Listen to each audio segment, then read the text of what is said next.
नमस्कार साथियों, पिछले 3 दिन में हमने भारत में लोकसभा के उस सदन पे जो देखा बेहद अफसोसजनक है। आज़ादी के 78 साल बाद भी देश में देश की बेटी को अधिकार नहीं, विधानसभा तक पहुंचने का, लोकसभा तक पहुंचने का। आज भी वो बेटियां संघर्ष कर रही हैं, लड़ रही है, जूझ रही है। और वो लोग जो ये नारा देते थे कि लड़की हूं, लड़ सकती हूं, वो बेटियों की इस लड़ाई को छोड़ के भाग खड़े हुए और वो कह रहे हैं कि लोकतंत्र की जीत हुई है। मैं आपसे पूछना चाहती हूं कि बेटियों की हार में लोकतंत्र की जीत कैसे हो सकती है? हो सकती है क्या?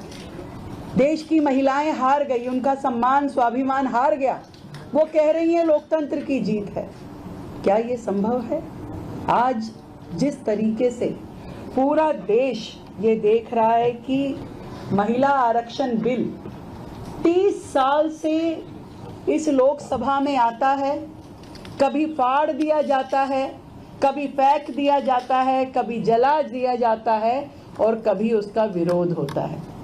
30 साल एक लंबी लड़ाई लड़ करके ये दिन आया था जब लगा कि शायद ये बिल पास हो जाएगा। लोगों ने कहा कि नंबर नहीं था तो क्यों लेके आए ये बिल। लगा कि देश के हित में, महिलाओं के हित में, बेटियों के हित में शायद विपक्ष 2023 के समान इस बार भी एक प्लेटफॉर्म पे आकर के जल्द से जल्द महिलाओं को उसका ये अधिकार मिले, उसके लिए इस बिल को पास कराएगा। पर उन्होंने पूरी रूप से अपना महिला विरोधी चेहरा दिखा दी, पूरे रूप से, जिस तरीके से उनकी जो रंगत थी, जो उन्होंने किया और तय किया हुआ था उन्होंने कि कुछ ना कुछ तो कहना है, कुछ ना कुछ बात तो ऐसी बोलनी है कि जिसके कारण से ये बिल को हम कह सके कि ये नहीं आना चाहिए। कभी उन्होंने रीजनल पार्टीज की बात की, कभी उन्होंने दक्षिण भारत के राज्यों की बात की,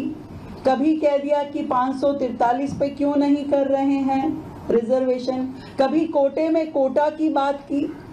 पर ये सब बातें इसलिए हुई क्योंकि ये बिल लाना ही नहीं चाहिए था, उनका मन ही नहीं था कि इस बिल को हमें पास करना है। नहीं तो मैं आप लोगों से पूछना चाहती हूँ भाई, 2023 का जो बिल था, उस 2023 के बिल में भी तो ये सारी बातें लिखी थी। अगर आप लोगों ने वो बिल पढ़ा हो तो उसमें साफ तौर पे लिखा हुआ है कि reservation of seats for women in the house of the people, the legislative assembly of the state and the legislative assembly of national capital territory of Delhi shall come into effect after an exercise of delimitation. ये लिखा है भाई, यानी कि delimitation तो होना ही था। तो आज किस बात का शोर मचा रहे हैं, आज किस बात का विरोध कर रहे हैं कि डीलिमिटेशन का विरोध कर रहे हैं? हम तो बिल के तो समर्थन में हैं। अगर बिल के समर्थन में है और डीलिमिटेशन के पक्ष में नहीं है तो 2023 में तो ये पास हो चुका है। जब 2023 में जिस चीज को आपने पास कर दिया तो आज किस बात का विरोध कर रहे हैं? इस बात का तो हमें जवाब दें। आपने दूसरी पॉइंट कही कि भाई 543 पे होना चाहिए, तो हम राजी हैं। आप ये बताइए, एक और तो आप कह रहे हैं कि जी दक्षिण के राज्यों की सीटें कम नहीं होनी चाहिए, पुरुष जो जनप्रतिनिधि है उनका हक नहीं मारा जाना चाहिए, सीटें कम नहीं होनी चाहिए।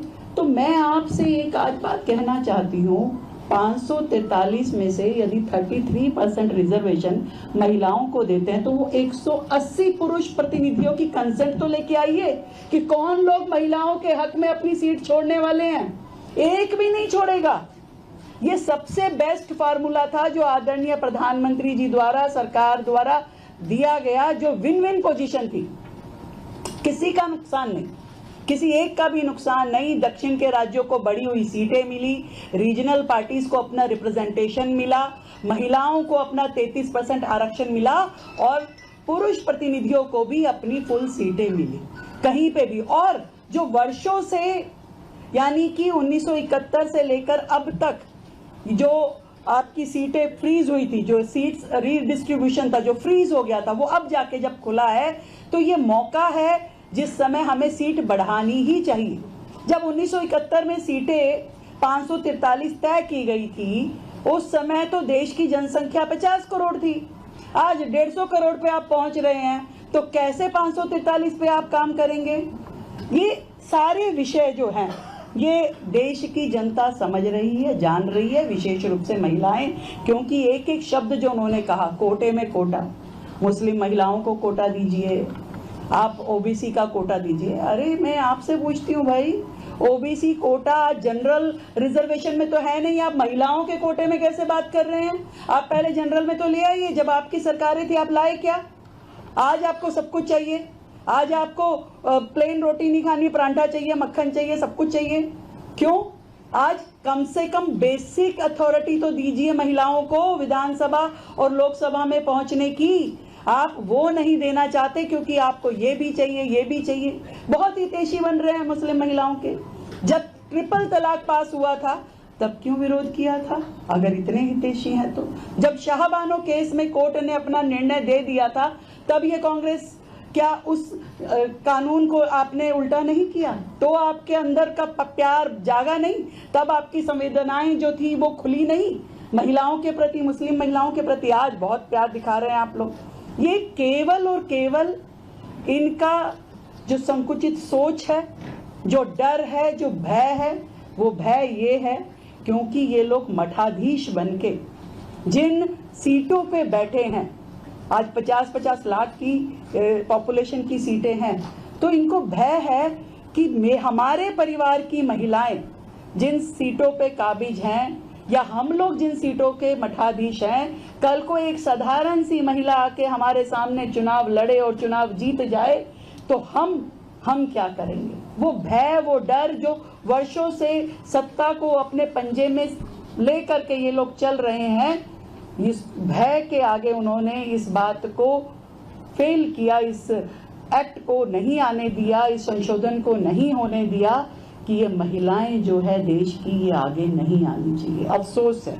अफसोस है। और ये मोदी जी ने बिल्कुल सही कहा कि ये जो कांग्रेस पार्टी है, ये all India anti reform Congress है। कभी भी कुछ भी रिफॉर्म देश में आया, इन्होंने विरोध ही किया है, कभी भी उसका समर्थन नहीं किया। ये वो लोग हैं जो ऑपरेशन सिंदूर, सर्जिकल स्ट्राइक पे प्रश्न चिन्ह लगाते हैं। ये वो लोग हैं जो डिजिटल पेमेंट, जीएसटी जैसे देश को प्रोग्रेस देने वाले कामों पे का विरोध करते हैं। ट्रिपल तलाक, 370, यूनिफॉर्म सिविल कोड, सीए, ये वन नेशन वन इलेक्शन, इनको कुछ नहीं चाहिए। देश में प्रगति का हिस्सा, देश आगे बढ़े, ये चाहते ही नहीं है। इसलिए उसी श्रृंखला में इन्होंने अपने व्यवहार, अपनी नेचर के अकॉर्डिंगली ही इस महिला आरक्षण बिल का भी विरोध किया, क्योंकि देश हित में एक भी कदम इनकी बर्दाश्त से बाहर है। ये लोग कहते हैं नारी को नारा बना दिया। दूसरा नेता आता है, वो कहता है कि जी नारी का इस्तेमाल किया जा रहा है। इस्तेमाल तो आपने वर्षों से किया भाई, केवल वोट देने का इंस्ट्रूमेंट बना के रखा कि केवल वोट दीजिए, हम आपके लिए कुछ नहीं करेंगे, आप हमको वोट दीजिए। जैसे ही महिलाओं ने अपना रास्ता बदल लिया और मोदी जी को जिताना शुरू किया 2014, उसके बाद 19, उसके बाद 24, लगातार देखा कि मोदी जी का महिलाओं का मोदी जी के प्रति जो स्नेह है, जो आशीर्वाद है, वो लगातार बढ़ रहा है, क्योंकि मोदी जी ने हर एक योजना जो है वो महिलाओं के हित में गढ़ी।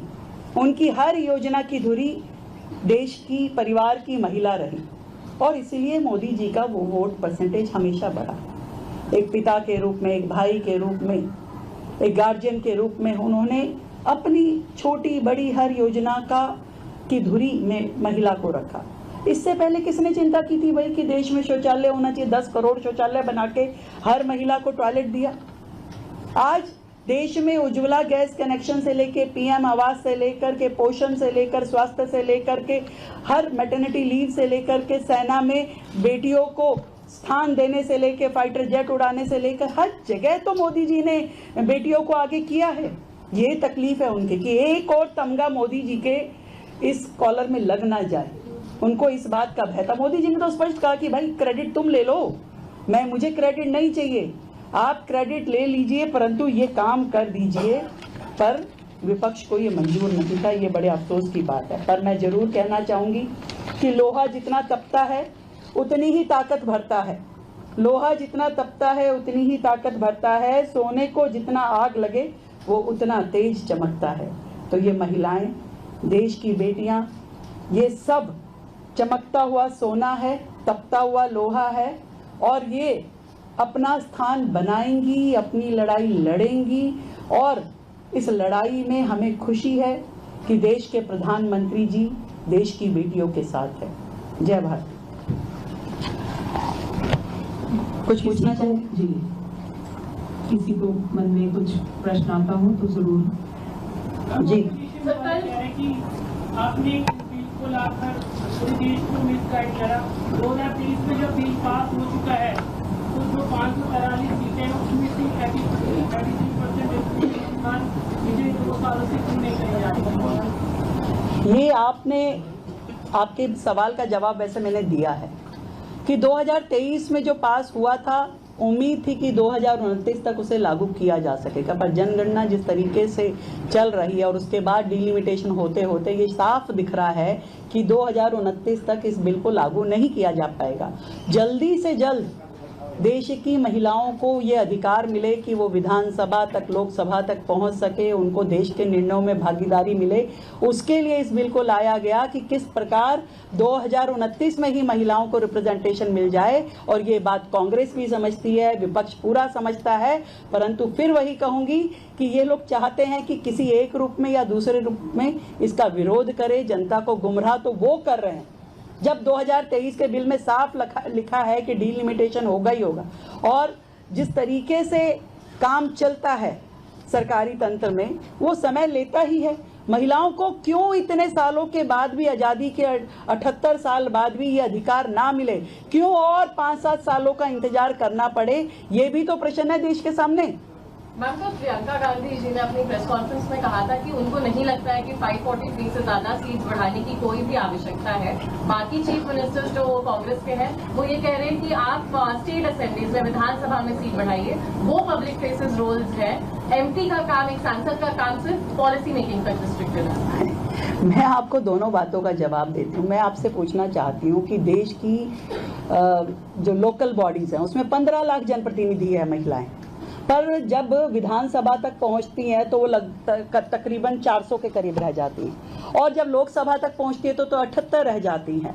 यदि ऑटो मोड पे ही सब कुछ चल रहा होता, अगर ऑटो मोड पे ही सब कुछ चल रहा होता तो ये जो 15 लाख महिलाएं हैं ये विधानसभा क्यों नहीं पहुंच गई होती। और प्रियंका गांधी जी के लगने का क्या है, उनको तो ये भी लगता है कि गांधी परिवार के अलावा किसी और महिला को आगे आना ही नहीं चाहिए।